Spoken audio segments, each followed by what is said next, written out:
Баршаңызға қайырлы күн. Бүгін пиццаға соус дайындаймын.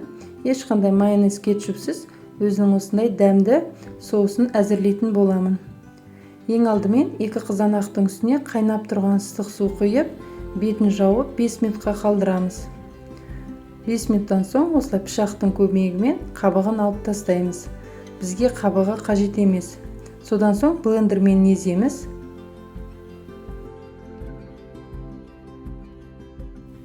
Екі тіс сарымсағымызды пресстен немесе осылай үкіштің майда жағынан өткіземіз.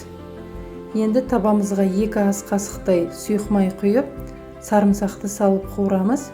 Табаның астындағы от ең төменгі отта тұруы қажет.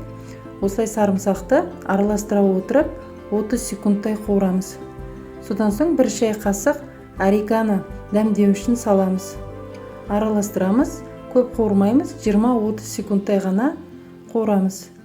Содан соң езіп дайындап қойған қызанақты салып, барлығын жақсылап араластырамыз. Не осылай кішкене қайнай бастайды. Содан соң 1 шай қасық тәтті паприка саламыз, араластырамыз.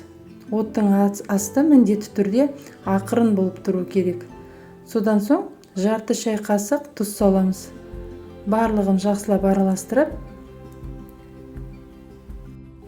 барлығын қосқанда 4-5 минуттай ғана отта тұрады. Осымен біздің соусымыз дайын болды. Осылай жасап көріңіздер, пицца өте дәмді болып шығады. Сіздерге ұнайды деген ойдамын.